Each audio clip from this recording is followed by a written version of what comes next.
Now, if you don't have LACT already installed, I'm going to go ahead and grab it from FlatHub. I'm on Fedora currently right here, so let's go ahead and type it into the store. There it is. Let's install it.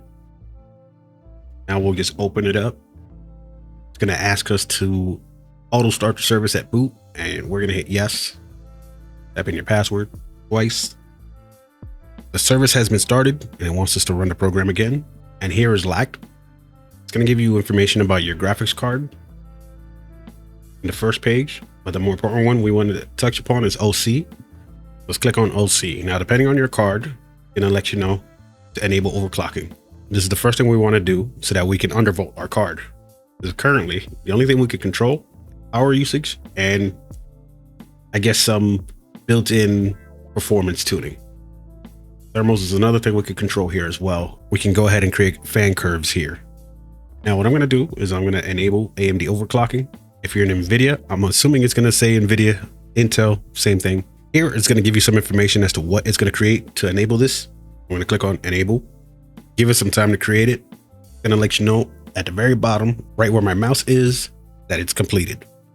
All right, that took just about under a minute and configuration is updated. We're going to have to reboot for this to take change. Close this and reboot our computer. Now, fresh off a restart, you can see here in our OC panel that we now have controls for our clocks. Now we can show all P states here.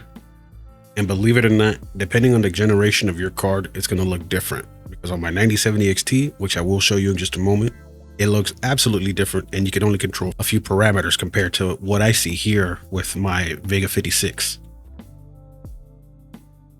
Another thing to note is that the power cap is now raised because it was at 185 of 185 earlier, and now it's 277 available for us. All right, so here we are. I am in game, and I just want you to see what the stock power usage is like right now. We have the game taking up about 300 watts. We have over 1 volt usage here. So the first thing I like to do is drop the GPU offset. Now, as you notice, I did mention that this one is going to be a little different than the other one I just showed you because this one actually lets me control less. So I'm not controlling each individual state here like you would with MSI Afterburner or with the other card that I have using LACT. First thing I'm going to do is we're going to drop this down to minus 80 millivolts. And the reason I'm doing minus 80 is because this is a good common ground that I've seen online research for this particular card. So let's start with that right away. And immediately we can see that our GPU voltage should start to come down. Another thing I'd like to go ahead and do is we're going to drop down. Now here, this is going to be a minus 30 watts. But if I bring it down to 228, it's going to be about minus 25%. Going to go ahead and do that. And as you can see, if we take a look over at our frame rate, we actually gained a few frames there. We went from 116, 118 up to 124.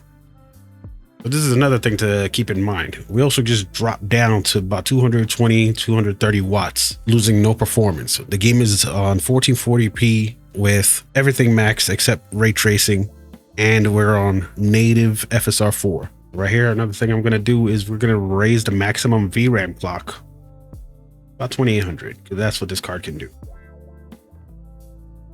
Go ahead and click apply. And one final thing that we can do to even further rain down this undervolt is underclock our GPU.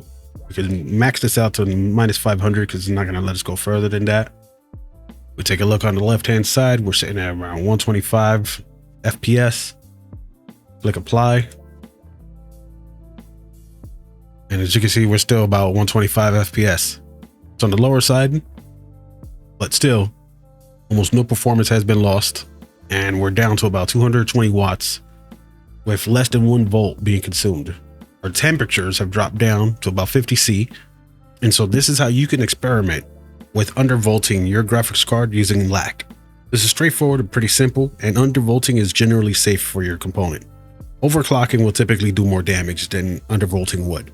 What you should look for is a lot of actual people out there do the trial and error, and you can look at their results and see how they come to their conclusions as well. One good channel to check this out is Tech Yes City because he likes to do a lot of undervolting. He's actually one of the channels I reference for my numbers here. The one thing you want to do is find yourself a spot in not just one game, but in multiple games where you can test the undervolt to make sure that your game does not crash. Because the one thing that can happen out of this is that you're going to get crashes if you're doing a very aggressive undervolt.